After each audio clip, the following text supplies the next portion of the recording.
আসসালামু আলাইকুম। Hi friends, এগুলো হচ্ছে বাঁধাকপি। দেখেন কত সুন্দর সারি সারি করে কৃষকের কারুকাজ কত সুন্দরভাবে লাগিয়েছে। এগুলো সম্ভবত এক সপ্তাহ কিংবা 10 দিন পর খাবার উপযুক্ত হবে। আর এটি হচ্ছে লাউয়ের মাচা।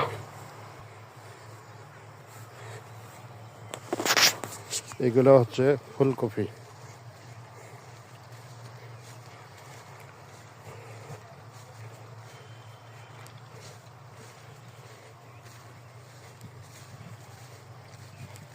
এগুলা কৃষকের অত্যন্ত মেহনতের ফসল। দিন রাত শ্রম দিয়ে কৃষক এভাবে ফসল ফলায়, যা আমরা খেতে পাই।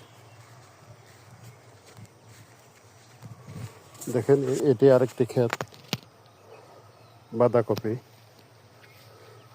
দেখতে মাশাআল্লাহ অনেক সুন্দর। খাওয়ার উপযুক্ত হচ্ছে সম্ভবত এক এক থেকে 2 সপ্তাহের মধ্যে এগুলা খাওয়া যাবে, বিক্রি করার উপযুক্ত হয়ে যাবে।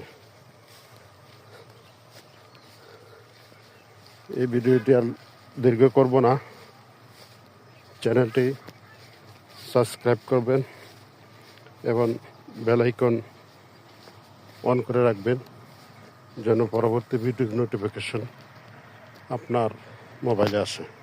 খোদা হাফেজ।